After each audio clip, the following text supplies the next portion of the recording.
isang mapagpalang bagong Pilipinas sa ating mga kababayan.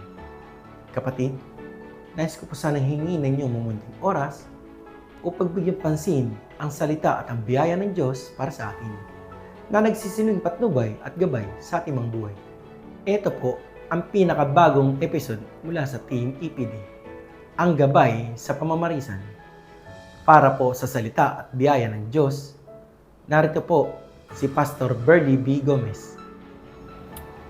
Isang mapagpalang umaga po sa ating lahat at para po sa episode na to, ang pag-uusapan po natin ay patungkol sa forgiveness o pagpapatawad. Tayo po ay dumako sa salita ng Diyos dito sa talata ng Matthew chapter 6 verse 15 where it says, "But if you do not forgive men their trespasses, neither will your Father forgive your trespasses."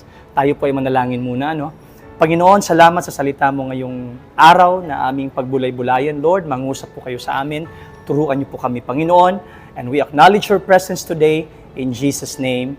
And everyone said, Amen and Amen. So patungkol po sa issue ng forgiveness or pagpapatawad, alam niyo po ba, base sa mga studies, maraming mga sickness like heart-related sickness, immune system-related sickness, it is because of this issue of unforgiveness. Sa tuwing pala tayo ay hindi nagpapatawad, nagkakaroon din po ng physical, na problema na ating nararanasan, no? That's the reason why itong issue of forgiveness, hindi po ito isang maliit na bagay. This is a serious thing. In fact, ang sabi nga ng Panginoon, pag hindi ka nagpatawad, ay hindi ka patatawarin ng Diyos. Bakit kaya?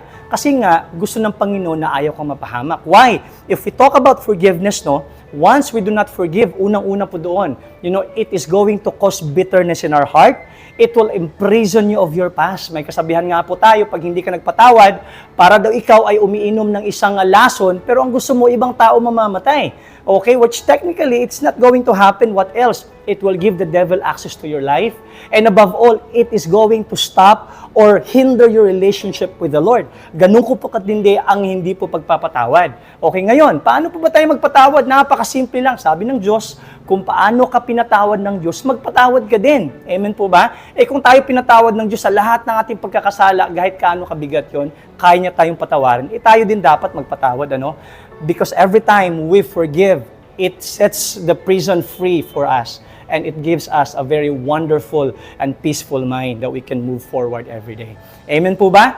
Tayo po ay manalangin. Hallelujah! Thank you, Lord, Panginoon, sa araw na to, Lord. Salamat sa iyong salita na magbibigay sa amin ng kalakasan. Lord, turuan niyo po kaming magpatawad gaya ng pagpatawad niyo po sa amin. Lord, binibless ko po ang iyong mga anak. Ngayong araw, Lord God, pagpalain mo at gabayan patuloy, Lord. Sa pangalan ni Jesus, Amen and Amen. God bless po.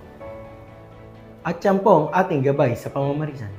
Laging tandaan na mahal ka ng Diyos at siya ang lagi nating kasama sa lahat ng hamon ng ating buhay. Sa Bagong Pilipinas, ang gusto ng Team EPD, ligtas ka.